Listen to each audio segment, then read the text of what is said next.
Selamat sore Pak, perkenalkan nama saya Angela Ayu Tunapipulu dengan NIM 12S24056. Di sini saya akan menjelaskan mini proyek yang telah saya buat. Di sini saya membuat sistem pencatatan logistik lokasi pengiriman. Jadi ini untuk sebelumnya saya akan membaca ritmenya dulu. Jadi inilah cerita implementasi mengenai sistem pencatatan logistik dan lokasi pengiriman. Di sebuah kota yang sibuk terdapat sebuah perusahaan logistik baru yang sedang merintis jalannya. Sang manajer membutuhkan sistem pencatatan logistik dan lokasi pengiriman untuk memantau pergerakan barang setiap harinya. Namun karena keterbatasan infrastruktur, ia memberikan aturan yang sangat ketat kepada tim IT-nya. Aturan pertama yaitu tanpa database dan external library. Manajer melarang penggunaan database seperti MySQL atau library tambahan dari luar. Oleh karena itu, tim IT dengan sigap menggunakan array list packet sebagai tempat penyimpanan di memori utama dan hanya mengandalkan standar murni dari Java seperti Java Util Scanner. Aturan yang kedua, 4 pilar OOP sebagai fondasi. Sistem ini tidak boleh berantakan. Manajer ingin sistem dibangun dengan pedoman arsitektur yang kokoh, yaitu wajib menggunakan 4 pilar OOP. 4 pilarnya itu ada enumeration atau enum. Ini untuk memastikan status tidak pernah salah ketik oleh kurir. Tim IT menetapkan status pengiriman yang secara pasti hanya berisi diproses, dikirim, dan diterima. Agar sistem lebih ramah pengguna, setiap status ini dibekali dengan kalimat deskriptif, misalnya sedang diproses. Berkat penulisan private constructor dan atribut, mereka juga menyiapkan enum jenis layanan untuk rute reguler dan express. Kemudian ada pilar kedua, interface, yaitu setiap barang di perusahaan ini wajib bisa dimonitor. Maka dibuatlah sebuah pedoman pasti lewat interface lacak barang. Interface ini menjamin segala jenis barang yang nantinya memiliki kemampuan wajib mengecek status atau cek status dan memperkirakan kapan barang tiba. Hitung estimasi sampai string hari ini. Untuk pilar yang ketiga ada constructor overloading. Jadi alamat paket didaftarkan, kurir mendapat informasi dalam berbagai wujud. Tim IT mengakomodasi jika lewat kelas alamat yang bisa diciptakan melalui 3 wujud berbeda atau constructor overloading. Yang pertama, jika data jelas, kurir hanya memanggilnya dengan data provinsi, region, dan jalan. Jika kurir hanya punya alat navigasi, ia memberikan titik koordinator GPS berupa string. Jika paket menggunakan sistem lama, ia bisa cukup memberikan kode pos berupa integer. Catatan kecil dari tim IT di bahasa Java, kita tidak bisa membuat dua wujud konstruktor yang sama-sama menggunakan satu buah string kembar untuk GPS dan kode pos karena akan menyebabkan bentrok atau duplicate error. Oleh karena itu, tim IT yang cerdik menggunakan kode pos menjadi angka integer agar overloading berjalan sempurna, aman, senantiasa valid, dan sesuai standar Java. Kemudian pilar yang terakhir atau yang keempat, polymorphism atau overriding dan overloading. Paket di perusahaan ini terbagi menjadi dua kategori nyata, yaitu abstract class paket menurunkan sifatnya ke paket reguler dan paket express. Kedua kelas penerus ini unjuk kebolehan metode overriding. Mereka memodifikasi janji fungsi hitung estimasi sampai dari interface. Jika jalurnya reguler, sistem otomatis menghitung 3 hari kerja, sedangkan jalur express super cepat hanya dalam 1 hari. Di sisi lain, saat paket mengalami kejadian di jalan, pegawai kantor memanggil tuas update status. Disinilah metode overloading mengambil alih acara. Terkadang pegawai hanya mengubah setelan statusnya saja, update status pengiriman. Namun seringkali pegawai ingin menitipkan pesan kendala dengan tambahan string catatan kurir. Sistem secara pintar bisa melayani kedua bentuk perubahan tersebut. Pekerjaannya ini sudah selesai. Sang manajer kini tersenyum melihat kode logistiknya dan ia hanya perlu pergi ke terminal lalu merakit sistemnya dan mulai menjalankan simulasi pengirimannya. Nah, di sini saya akan menjelaskan kode yang setelah saya buat. Saya menjelaskannya mulai dari jenis layanan Java. Jadi kode ini mendefinisikan sebuah tipe data khusus di bahasa pemrograman Java menggunakan keyword enum atau enumerasi bernama jenis layanan yang dideklarasikan dengan akses modifier public, sehingga dapat diakses dan digunakan oleh kelas lain dari mana saja di dalam program. Fungsi utama dari struktur enum ini adalah untuk menetapkan dan membatasi himpunan nilai konstanta yang valid dalam hal ini. Opsi layanan pengiriman hanya dikunci pada dua pilihan mutlak, yaitu regular dan express.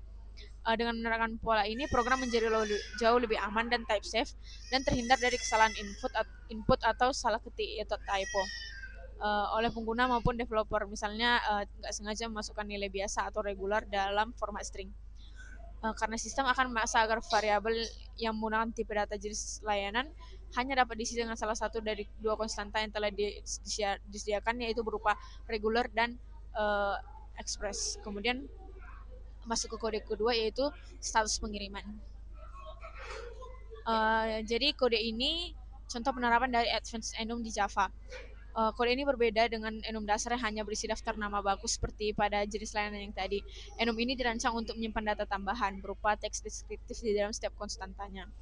Jadi rincian komponen dari kode ini ada public enum status pengiriman.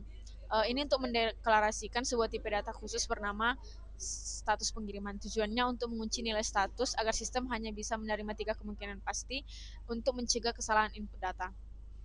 Kemudian tiga, nilai status yang ketiga itu ada diproses, dikirim, dan diterima. Jadi ini 3 konstanta yang tadi sudah saya jelaskan. Perbedaannya ada nilai string di dalam tanda kurung.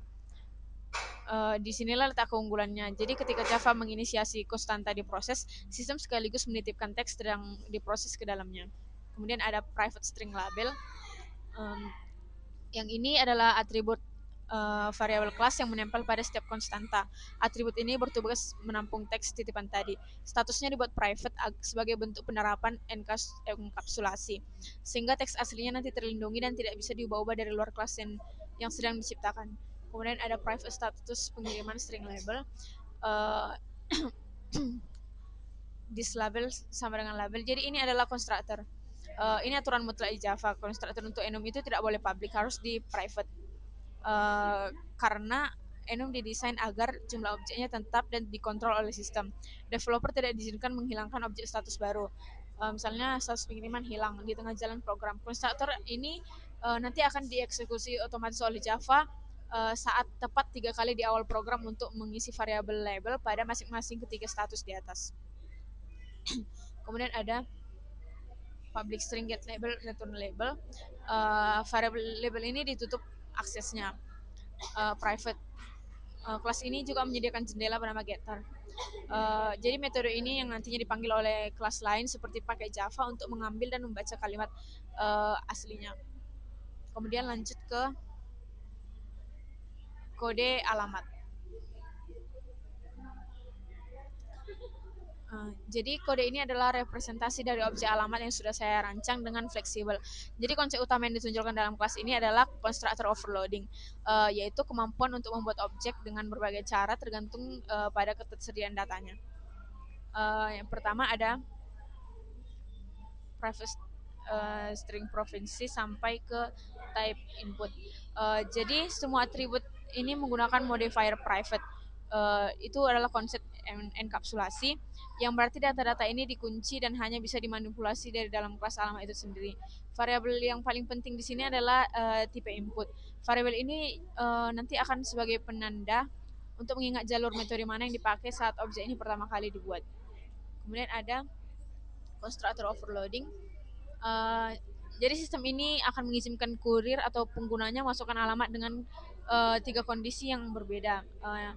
Konstruktor 1 itu alamat lengkap. Yang pertama ini alamat lengkap, yang ada string provinsi, region, jalan, dan tipe inputnya. Jadi data alamat ini lengkap dan sistem akan menggunakan konstruktor ini. Variabel ini akan diisi sesuai parameternya dan tipe input dan akan diset menjadi satu. Kemudian ada konstruktor overloading 2, yaitu titik koordinat GPS. Jika kurir hanya membagikan lokasi map konstruktor yang akan aktif, ia hanya menerima satu tipe string saat dipanggil. Tipe input nanti diset akan menjadi 2. Kemudian ada konstruktor overloading. Ini menggunakan integer karena Java tidak mendukung tipe metode signature yang sama, string dan string. Mengapa demikian? Karena di Java overloading bekerja dengan melihat tipe dan jumlah parameter. Jika kode post menggunakan string, Java akan error karena kebingungan membedakan dengan konstruktor 2 yang menggunakan string juga. Jadi harus salah satu yang memakai string, maka dibuatlah integer. Kemudian ada public void cetak alamat. Ini metode untuk menampilkan data.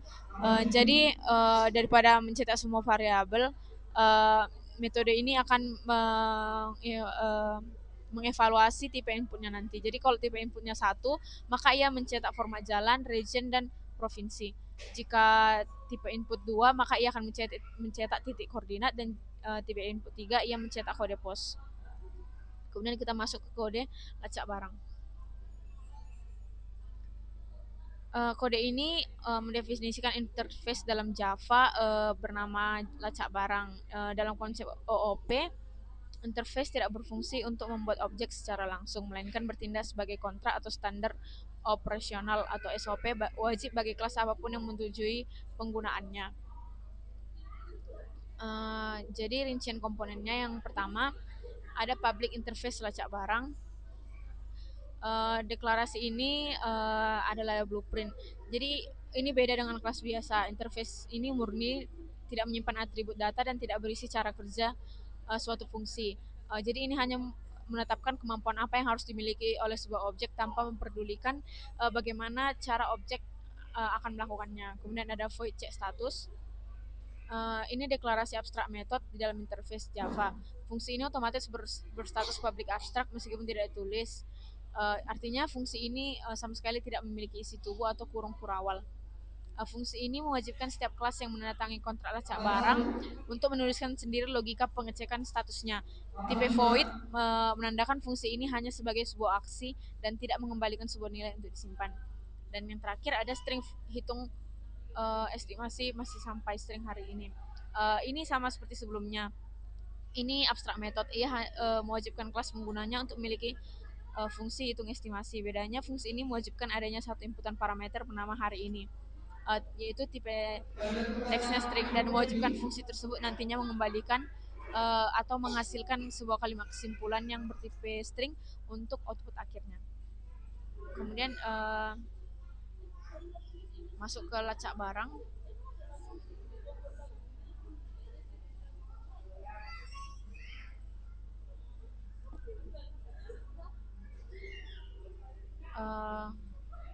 Ini kemudian kita masuk ke paket.java.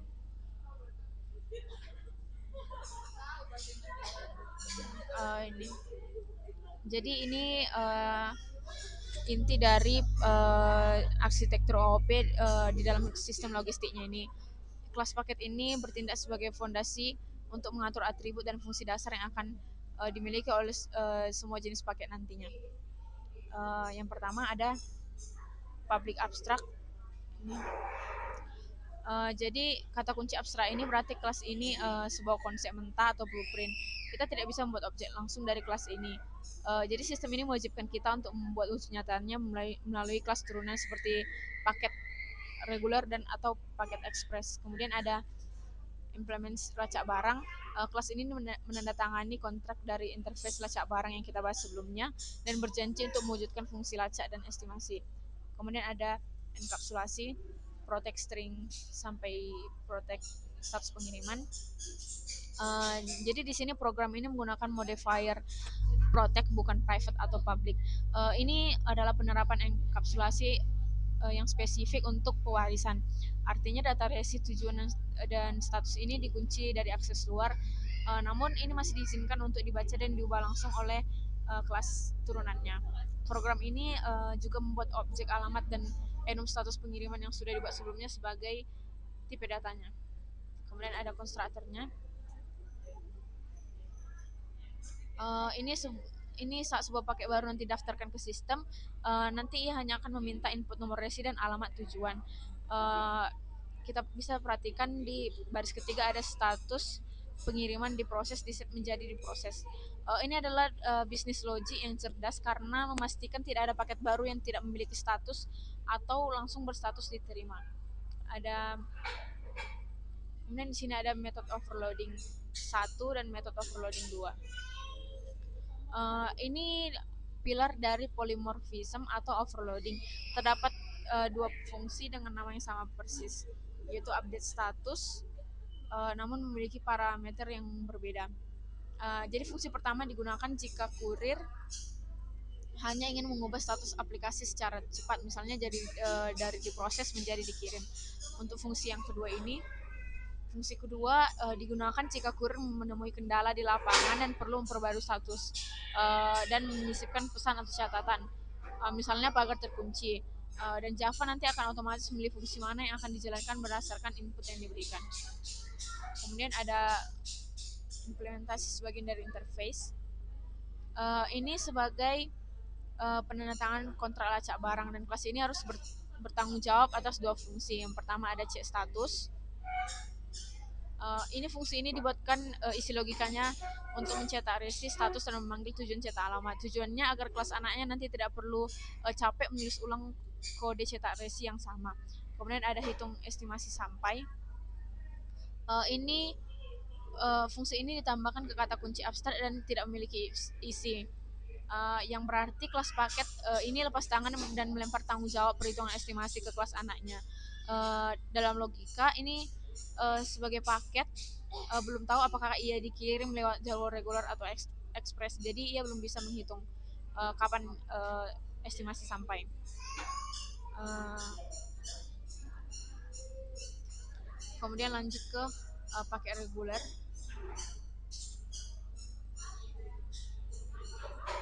Jadi kode ini adalah wujud nyata dari penerapan konsep inheritance dan polymorphism di dalam Java. Uh, Kelas paket reguler ini bertindak sebagai kelas anak atau subkelas yang mengkhususkan diri dari kelas induknya, yaitu paket. Jadi cara kerjanya ada public class paket regular extend paket. Kata kunci extend ini perintah untuk mewarisi, yang artinya paket reguler secara otomatis memiliki semua atribut dari resi, tujuan, dan status dan kemampuan, seperti fungsi update status dan cek status yang sebelumnya sudah dibuat di kelas paket. Jadi developer tidak perlu menulis ulang kode tersebut di sini. Kemudian ada public paket regular sampai super ID resi tujuan. Ini sebuah konstruktor, dan saat ada pakai regular baru masuk ia butuh resi dan alamat, namun dia tidak menyimpannya sendiri, ia memanggil fungsi super yaitu ID resi dan tujuan. Perintah super ini berfungsi untuk melempar data tersebut ke dari kelas induk agar konstruktor induk yang mengerjakannya. Dengan demikian, pakai regular ini akan otomatis mendapatkan status diproses seperti aturan baku di kelas induk. Kemudian ada method overriding. Ini momen penerapan method overriding. Perlu kita ingat bahwa di kelas paket terdapat fungsi hitung estimasi sampai yang sifatnya masih abstrak. Jadi disinilah fungsi dijalankan untuk diisi logikanya. Untuk anotasi override ini memberitahu sistem bahwa kelas anak ini sedang menimpa fungsi induknya dengan versi spesifiknya sendiri. Karena ini layanan reguler, maka ia memprogramkan logikanya untuk mengembalikan teks bahwa paket akan sampai dalam estimasi hari ini ditambah 3 hari. Kemudian untuk paket ekspres ini hampir sama dengan paket reguler dan memiliki konsep yang sama. Kelas paket ini juga merupakan subclass yang mewarisi sifat dari induk paket. Jadi bedanya Express dengan reguler ini, yang kelas ini dirancang khusus untuk menangani alur logika layanan yang pengirimannya cepat. Jadi cara kerjanya ada yang pertama ini bentuk dari inheritance. Kata kunci extend ini menandakan bahwa paket express mengambil semua warisan dari kelas paket. Artinya nanti dia akan otomatis memiliki variabel ID resi, tujuan, dan status, serta bisa menggunakan fungsi update status dan cek status tanpa perlu menuliskannya ulang dari nol. Kemudian ada public sampai super, ini konstruktor dan pemanggilan induk super. Ini blok konstruktor yang dipanggil pertama kali saat ada kurir menginput paket ekspres baru. Jadi saat objek ini dibuat, ia meminta data nomor resi dan alamat tujuan. Karena tugas menyimpan data resi dan status awal diproses dan sudah diatur di kelas induk, maka kelas ini menggunakan perintah super ID resi, tujuan untuk melempar data tersebut ke kelas atas agar induknya yang proses pendaftaran awalnya. Kemudian ada polymorphism dan method of riding. Bagian ini yang paling penting karena perlu kita ingat bahwa kelas induk paket memiliki fungsi hitung estimasi sampai yang dibiarkan abstrak. Jadi di sini nanti paket express akan melunasi janjinya nanti. Untuk anotasi override-nya, ini penanda bahwa kelas ini menimpa dan mengubah cara kerja fungsi dari induknya. Jadi karena ini adalah layanan express, logikanya akan diubah jika jika fungsi ini dipanggil. Nanti kalau fungsi ini dipanggil, ia akan mencetak dan mengembalikan teks estimasi pengiriman, yaitu ditambah 1 hari.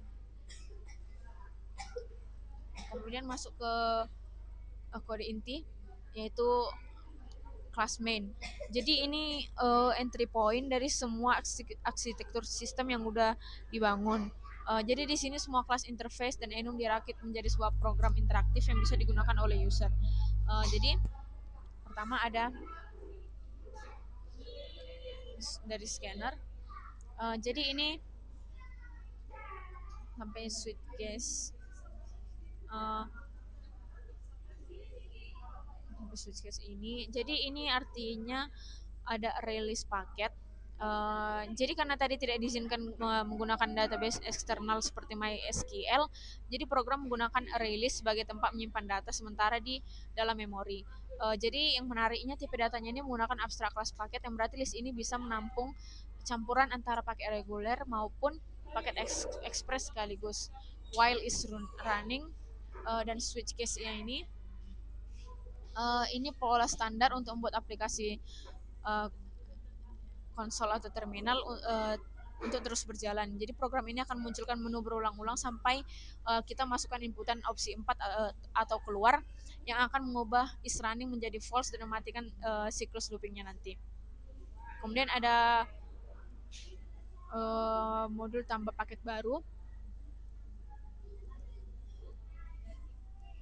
Jadi fungsi ini tugasnya untuk mengumpulkan input dari user selangkah demi selangkah. Untuk membaca enum, program menggunakan jenis layanan .values untuk mengambil semua opsi dari enum secara dinamis untuk menampilkannya di layar. Untuk aksi overloadingnya, jadi waktu minta input alamat, program mempraktikkan teori fleksibilitas alamat. Jadi kalau user pilih 1, 2, atau 3, program akan memanggil bentuk new alamat yang berbeda-beda. Terdapat juga blok try catch saat membaca kode pos untuk membaca program crash seperti berhenti mendadak jika kurir tidak sengaja mematikan huruf pada inputan data. Jadi ada aksi polymorphism. Di bagian akhir fungsi ini mengecek pilihan layanan. Ada juga metode update status. um, Fungsi ini simulasi uh, operasional ketika paketnya sedang di jalan. Jadi ada algoritma pencarian. um, Fungsi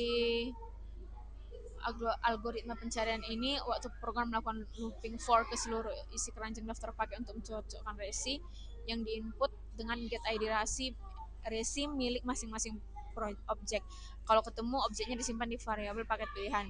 Ada aksi method overloading. Setelah user memilih status baru, nanti programnya akan bertanya apakah ada catatan tambahan. Kemudian ada modul lacak paket.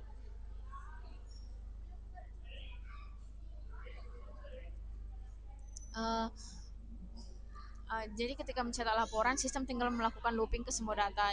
Perlu diperhatikan bahwa program tidak perlu menggunakan if else untuk mengecek apakah paket itu reguler atau express. Jadi saat sistem mengeksekusi estimasi sampai hari ini, Java nanti akan otomatis di belakang layar akan mencari tahu wujud asli dari paket. Jadi jika paket aslinya adalah paket express, ia akan otomatis menjalankan rumus ditambah 1 hari. Jika reguler maka akan tambah 3 hari. Jadi di sini saya akan menjalankan mini project yang telah saya buat.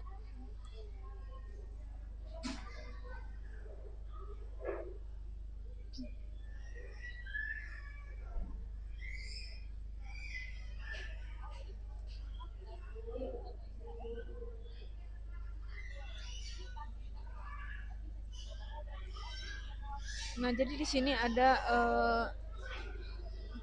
output yang keluar. Ada menu utamanya tambah paket baru, update status paket, lacak paket, dan keluar. Jadi kita coba yang tambah paket baru. Nomor isinya. Jenis lainnya kita pilih express. Jadi di sini kita bisa pilih metode input alamat. Yang kalau pilih metode 1, maka kita harus mengisi alamat secara detail. Kalau 2, titik koordinat GPS, dan 3, kode pos. Saya akan pilih kode pos. Kita boleh masukkan kode posnya di sini, dan paket yang telah kita masukkan ini berhasil ditambahkan sebagai statusnya diproses. Kemudian kita tengok untuk mengupdate status paketnya, kita masukkan menu resi yang akan diupdate. Resi paket pertama.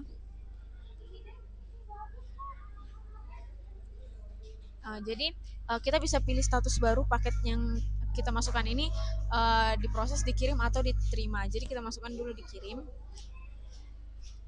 Kita maka di sini akan minta pesan catatan dari kurir. Misalnya rumah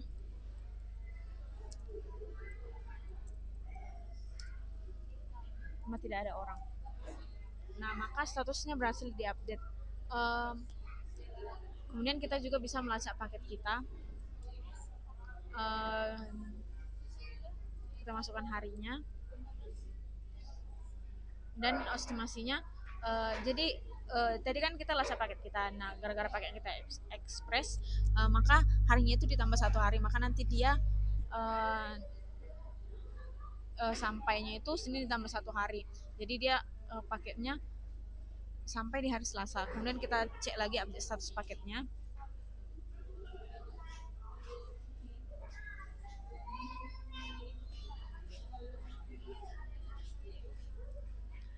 Nah, kita pilih yang nomor 3.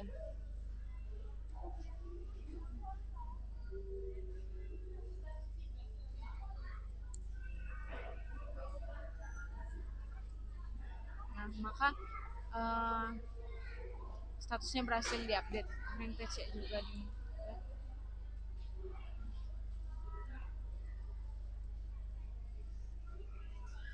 jadi kalau mau keluar dari programnya kita pilih yang nomor